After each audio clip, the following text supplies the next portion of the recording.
Il existe un monde où l'angoisse fait partie du paysage. Un monde où chacun de vos pas vous entraîne toujours plus loin, dans la terreur et l'indicible.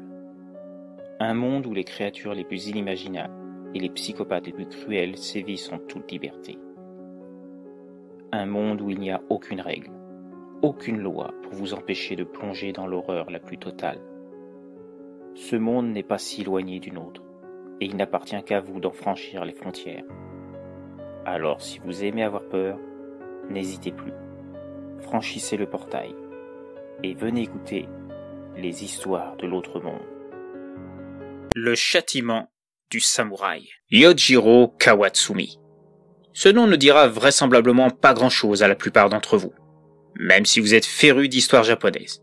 Tout simplement parce que ce samouraï était tellement discret dans son art que personne n'a jamais su qu'il était à l'origine de plus d'une centaine de meurtres. Tous commandités par son shogun, Yoshimune Togekawa, entre 1720 et 1735. Les opposants politiques pour la plupart, quelques daimyos considérés comme des traîtres, ayant pactisé avec l'extérieur du pays pour leur profit personnel. Allant ainsi à l'encontre du Sakoku, la loi de fermeture commerciale du Japon aux autres nations, leur générant des richesses cachées au shogunat.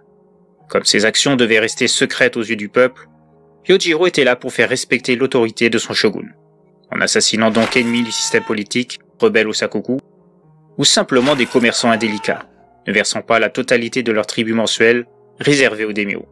Une sorte d'impôt sur le droit d'exercer leur profession au sein du territoire où ils vivaient. Et plus rarement, des paysans ayant volontairement omis l'existence d'un garçon en âge de rejoindre l'armée du shogun, incorporation obligatoire pour tous les jeunes garçons dès l'âge de 16 ans. Il arrivait aussi que Yojiro ait à exécuter une famille entière, afin de livrer une jeune fille de cette dernière pour le compte d'un daimyo, voulant faire sa geisha personnelle, après le refus de celle-ci d'accéder à sa demande, malgré les suppliques de ses parents, sachant pertinemment que ce refus serait pris comme une insulte envers le commanditaire de la demande. Comme vous le voyez, Yojiro était une ombre, une silhouette dans la nuit, que personne n'avait pu percevoir, ne serait-ce qu'un instant, que ce soit avant ses actes, pendant ou même après. Sa lame était la fameuse Honjo Masamune, un katana légendaire, fabriqué par le forgeron Goro Nyudo Masamune. On ignore comment cette lame mythique était arrivée entre ses mains. À l'origine, le sabre était la propriété du premier shogun de l'ère Tokugawa, et était transmis à chaque génération, ce qui veut dire que seul le shogun Yoshimune Takegawa avait pu lui offrir ce sabre, ou plutôt prêter, tellement il aurait été inconcevable qu'une lame servant de symbole de passation de pouvoir d'un shogun à l'autre ait été offerte. Une autre légende indique que la Honjo Masamune faisait peur à Yoshimune Takegawa, disant d'elle qu'il sortait une aura maléfique de son tsuba, la garde du sabre, renfermant les âmes de toutes ses victimes au cours des années depuis sa création, du fait d'un pacte entre son créateur Goro Nyudo Masamune et un démon, afin d'obtenir la lame la plus parfaite qu'il soit. Raison pour laquelle elle ne s'était jamais brisée, et que toute personne frappée par elle ne se relevait jamais. Pour éviter une indignation nationale du fait de la disparition de ce katana de légende au sein du palais du shogun, une copie aurait été forgée dans le plus grand secret, afin de cacher que le véritable Honjo Masamune était dans les mains d'un assassin de l'ombre. Yojiro était très fier d'être le possesseur secret de cette lame.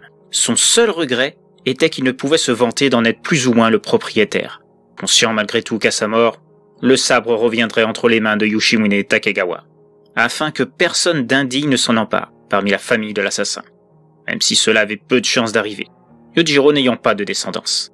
Et sa seule famille existante et restante était un frère, qui vivait à plusieurs centaines de kilomètres de la maison de Yojiro, et dont il n'était même pas sûr que ce dernier se souvienne de lui.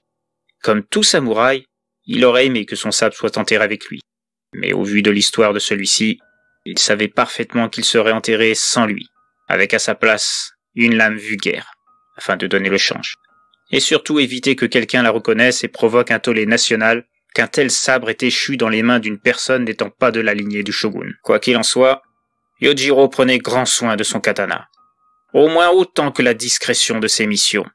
Il n'avait jamais eu non plus le moindre remords à tuer froidement hommes, femmes et enfants avec lui. Seul comptaient les ordres de son seigneur, qui valaient pour Yojiro comme la parole d'une divinité, et il lui était inconcevable de discuter ne serait-ce qu'une partie de ceux-ci. Il se moquait bien si ses victimes étaient de véritables coupables de la nation, ou bien innocents de tout crime dont on les accusait. Tout ce qui comptait, c'était de répondre à la demande qu'on lui transmettait, et d'en recevoir le dû pour la réussite de ses missions. Et en cela, le shogun savait être très généreux pour son assassin privilégié. Il n'était pas le seul à être aux ordres de ce dernier, mais il était le plus efficace d'entre eux, et surtout, celui ayant le plus de meurtres à son actif. Chacun d'eux était référencé sur le saya, le fourreau du katana par un kanji représentant le nom de la famille ou du membre de la famille exécuté. Yojiro était une âme noire, sans le moindre état d'âme, n'ayant jamais eu aucune difficulté à s'endormir après coup, comme tout travailleur se couchant avec la satisfaction d'avoir accompli sa tâche de manière parfaite. Cependant, cela allait changer l'espace d'une nuit, et Yojiro allait se retrouver confronté avec ses actes les plus barbares, par le biais d'un événement particulier, qui aurait raison de sa volonté, qu'il pensait inébranlable, et le pousserait au seppuku, comme un simple criminel ayant déçu son maître. Le fameux soir où son existence allait prendre le chemin d'un horizon rempli des ténèbres de ses actes, il revenait d'une nouvelle mission accomplie avec brio. Un artisan, qui avait eu l'audace de critiquer la politique du shogunat, suite au refus de renouveler son autorisation d'exercer son métier, pour revenu insuffisant aux yeux de Yoshimune Takegawa. Pour ces paroles insolentes, l'artisan avait fini la gorge tranchée, et son corps fixé sur les tatamis ornant son salon avec ses propres produits, étant le coutelier local. Les ventes de ces couteaux avaient drastiquement baissé suite à une loi promulguée le mois précédent, obligeant d'appliquer un sceau sur chaque lame vendue, pour être reconnu par le shogunat, afin d'éviter toute contrefaçon, et s'assurer surtout un monopole du commerce des armes sur le territoire. Sceau dont l'acquisition représentait plus de 4 mois du total des ventes pour l'artisan, ce qui lui était impossible de fournir. De ce fait, pratiquement plus personne ne voulait de son travail, vu qu'il n'avait pas le fameux sceau. Pour ne pas s'attirer les fous des Mashibugyo, les administrateurs du shogunat, en charge de vérifier que chaque habitant des différentes villes respectait la loi, en cas de contrôle par ceux-ci ou leurs subordonnés. En proie à la colère, il avait publiquement indiqué son mécontentement, après avoir reçu l'injonction lui interdisant désormais de vendre quoi que ce soit venant de son atelier, avec pour résultat de finir sans vie au sein de sa demeure, son sang colorant les shoji de sa maison, les parois coulissantes faites de papier, séparant les différentes pièces des demeures japonaises, le kanji signifiant imbécile gravé sur son front. Cette action faite, Yojiro rentra chez lui, comme à son habitude, faisant brûler la veste, le hakama, l'obi et l'ashimaki de sa tenue, rempli du sang de sa victime du jour. Juste après, il nettoya la lame du Honjo Masamune et la lustra, afin de lui redonner son éclat et sa pureté. Après ces ablutions, il était sur le point de se coucher, quand il perçut des voix étouffées, presque inaudibles, tout autour de lui, ainsi qu'une musique caractéristique. La même musique servant d'oraison funèbre lors des cérémonies funéraires officielles. Pensant à une tentative pour le déstabiliser de la part d'un membre d'une famille ayant parvenu, sans savoir comment, à découvrir ses actes d'assassin de l'ombre, Yojiro se leva prestement de son futon où il se trouvait l'instant d'avant, observant le moindre recoin de la pièce où il se trouvait, fouillant ensuite le reste de la maison, afin de découvrir le ou les intrus s'étant faufilés au sein de sa demeure. Mais il ne trouva nulle trace d'un quelconque ennemi. Un peu désorienté, pensant être la proie d'une certaine fatigue, lui ayant donné des hallucinations, Yojiro retourna vers sa chambre. Mais à peine était-il entré dans celle-ci que les voix se firent à nouveau entendre, plus fortes que précédemment, en quantité plus grande. Cette fois, Yojiro commençait vraiment à se sentir menacé. Une once d'inquiétude se lisait sur son visage, d'où perlaient quelques gouttes de sueur, qui n'étaient pas dues à la chaleur de la pièce, mais bel et bien à un début de peur. Qui est là? Montrez-vous, mécréant. Savez-vous au moins qui je suis pour oser vous attaquer à moi? Dès cet instant, plusieurs voix lui répondirent, à l'unisson. Nous savons très bien qui tu es, mais toi, te souviens-tu de qui nous sommes? Soudain, devant les yeux ébahis de Yojiro, apparurent des silhouettes en grand nombre, tout autour de lui, hommes, femmes et enfants. Celles-ci se mirent à émettre de petits ricanements moqueurs à son encontre, des silhouettes translucides, comme celles des fantômes des légendes dont lui parlait son grand-père, à l'époque où il n'était encore qu'un enfant. Voulant montrer qu'il n'avait pas peur d'être fantomatique, qui ne pouvait lui faire le moindre mal, il répondit. J'ignore qui vous êtes, mais vous n'êtes pas les bienvenus ici. Sortez! Je sais comment faire partir des êtres tels que vous. Mon grand-père m'en a appris les principes. À ces mots, les silhouettes, qui se faisaient plus précises, se mirent à rire de manière plus prononcée, comme amusé de ces paroles censées les faire fuir, mais qui n'avaient comme effet que de renforcer leur détermination. Vraiment? Est-ce ton grand-père qui t'a appris à tuer des enfants innocents, dont le seul tort était de faire partie d'une famille que tu avais pour mission d'exécuter? Une autre apparition se mit à parler à son tour. Est-ce aussi ton grand-père qui t'a indiqué de quelle manière trancher les gorges des femmes te suppliant de les laisser en vie, après que tu aies fait sortir les boyaux du corps de leur mari? Est-ce ton grand-père qui a noirci ton cœur au point de priver une enfant de ses parents, juste avant de leur couper la tête, sans la moindre compassion à leur égard? Puis, ce fut le tour d'une autre. Est-ce ton grand-père, enfin, qui t'a donné le droit de détruire un foyer, une famille, une lignée de commerçants honnêtes, d'artisans dévoués à leur métier, simplement pour voler leurs filles, afin de satisfaire les désirs pervers d'Emir? La peur et l'angoisse firent place à la terreur chez Yojiro, qui venait de comprendre qui étaient ces apparitions l'entourant. C'étaient les fantômes de tous ceux à qui il avait ôté la vie. Tous ces hommes, ces femmes, ces enfants, dont il avait arraché les chairs, découpé la peau, fait couler le sang par centaines. Les silhouettes se faisaient toujours plus nombreuses, se calant sur les murs, les meubles et même au plafond, riant de plus belle en voyant les traits du visage de Yojiro se remplir de plus en plus d'une terreur sans nom. Celui-ci tomba à genoux, terrorisé.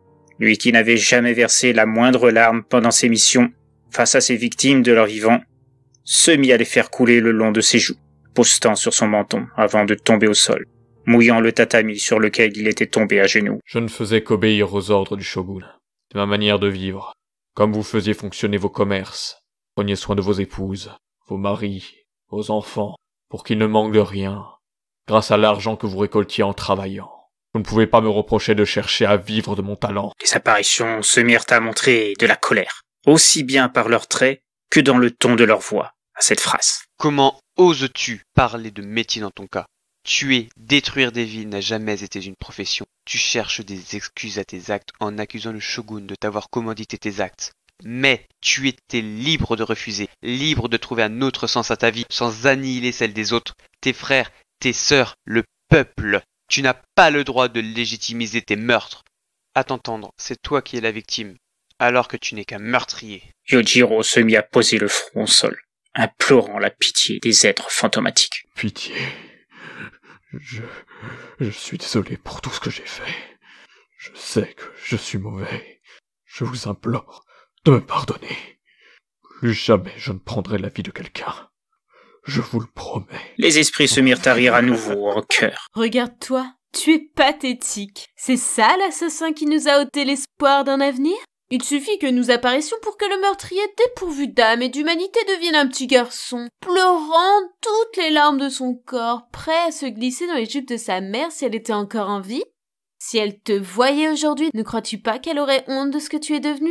Assassin, c'est tout ce que tu es, tu ne mérites aucun pardon! Yojiro releva la tête, les larmes foisonnant toujours plus sur son visage. Alors que voulez-vous de moi? Dites-moi ce que je dois faire pour me faire pardonner. Dites-moi de quelle manière je dois expier mes fautes envers vous. L'une des apparitions s'approcha alors, se mettant au niveau du visage de Yojiro. Je pense que tu sais ce que tu dois faire.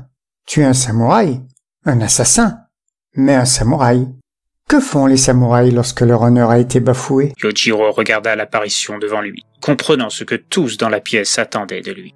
L'acte ultime qui pouvait les satisfaire et leur permettre d'accéder enfin au repos qui leur était interdit. Comme pour préciser encore plus les paroles proférées par l'esprit devant lui, son katana, qu'il accrochait au mur de sa chambre après l'avoir nettoyé, tomba au sol. Il le regarda, puis observa à nouveau le spectre. Celui-ci hocha la tête, comme pour répondre à la question qu'il avait en tête. Je vois. C'est ça que vous voulez alors. Que je pratique le seppuku. Je suppose que je n'ai pas le choix de toute façon. Vous ne partirez pas tant que je ne l'aurai pas fait. C'est exact. C'est la seule manière pour toi de te débarrasser de nous, en devenant ce que nous sommes. Quoique, je ne suis pas sûre qu'une âme aussi noire que la tienne puisse vraiment devenir un Yurei tel que nous. Yojiro marcha alors à genoux vers le katana tombé au sol, sentant qu'il ne serait pas de bon ton de se lever pour le faire. Garder cette position de soumission lui semblait idéale pour montrer sa détermination à accéder à leur demande de sauter la vie, en dédommagement d'avoir pris la leur. Alors, et il continua à avancer. Arrivé à hauteur du katana, il sortit la lame du saya, avant de laisser celui-ci sur le côté, sur le tatami, près du mur où il était accroché auparavant. Il mit ses deux mains sur le tsuka, apposant la lame du sabre sur le bas de son ventre. Il hésita quelques secondes, avant de plonger la lame dans son ventre, contenant la douleur qu'il ressentait, afin de ne pas la montrer aux apparitions, observant chaque étape de son châtiment. Puis il inspira un grand coup, afin de se donner le courage d'achever le rituel du seppuku, remontant la lame vers le haut de son corps, tranchant chaque organe sur son chemin, libérant ses boyaux sur ses genoux, et faisant valser des litres de sang devant lui. Son regard s'immobilisa alors. Ses yeux devinrent vitreux. Son visage prit la couleur du papier de riz des shoji, juste avant que son corps s'abatte sur le côté et s'effondre sur le tatami. À cet instant, l'esprit de Yojiro sortit de son corps. Observant son ancien corps physique, il se mit à regarder les apparitions rédemptrices qui parsemaient sa chambre disparaître peu à peu, satisfaites d'être vengées, et pouvant prétendre au repos de leurs âmes. Au bout de quelques secondes, toutes disparurent, et l'esprit de Yojiro resta seul, avec pour seule compagnie son corps inerte. Il voulut essayer de sortir au dehors, afin de quitter cette maison qui lui rappelait tous ses actes odieux, sa vie pleine de crimes et d'atrocités, tout aussi abominables les unes que les autres. Mais cela lui était impossible. Il était condamné à errer pour toujours au sein de cette maison, sans espoir de trouver le repos, comme les âmes qu'il venait de libérer par le rituel du seppuku. Mais il comprenait ce sort. Il méritait de subir cette punition à la hauteur de sa vie d'assassin. Bientôt, sans nouvelles de lui, les hommes du shogun viendraient ici pour enterrer son corps, dans le plus grand secret. Son frère ne serait vraisemblablement jamais au courant de sa mort, et son katana qui faisait sa fierté reviendrait au sein du palais du shogun, là où était sa vraie place. Quelque part, Yojiro était persuadé que Yoshimune Takagawa avait raison. Cette lame était bien maléfique. Dès l'instant où il était entré en possession d'elle, son âme s'était noircie de la plus horrible des façons. Le Honjo Masamune n'était pas destiné à être dans d'autres mains que celle d'un Takegawa. Cette malédiction qui lui était propre désormais était son châtiment pour avoir osé poser ses doigts dessus. Alors il se résignait à ne plus être qu'un corps translucide au sein d'une maison qui lui rappellerait chaque jour ce qu'il avait été, ce qu'il avait fait, les innocents qu'il avait froidement tués, les familles qu'il avait détruites par ce sabre maudit. C'était sa rédemption d'avoir mal, de souffrir à son tour pour avoir tant créé la souffrance au sein de foyers qui ne le méritaient pas, pour l'éternité.